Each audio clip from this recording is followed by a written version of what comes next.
చదువు పేదరికాన్ని ఓడిస్తుంది. గ్రామం మారింది, రవి మారలేదు. నువ్వు మా గర్వం. ఒకరోజు పాత గుడిసె దగ్గర నిలబడ్డాడు. ఇక్కడే అన్నీ మొదలయ్యాయి. కళ్ళల్లో కన్నీళ్లు, ముఖంలో చిరునవ్వు. నీ నిజాయితీనే నిన్ను పైకి తీసుకెళ్ళింది. ప్రజలంతా చేరారు. పని చిన్నది కాదు, మనసు చిన్నదైతేనే ఓటమి. అందరి కళ్ళల్లో ఆశ. పిల్లలు రవిని చూస్తున్నారు. నేను కూడా మీలా అవుతాను. రవి నవ్వాడు. సమయం మారింది. పేదరికం ఓడిపోయింది.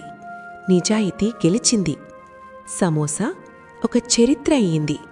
గ్రామం వెలిగింది. రవి నిలబడి మనసులోనే, ధన్యవాదాలాకలి. ఆకలే గురువయింది. పని దేవుడయింది. ప్రేమ సంపద అయింది. మీ ఒక్క సబ్స్క్రైబ్ ఈ పేదవాడికి పెద్ద సహాయమవుతుంది. దయచేసి నా పరిస్థితిని అర్థం చేసుకుని సపోర్ట్ చేయండి.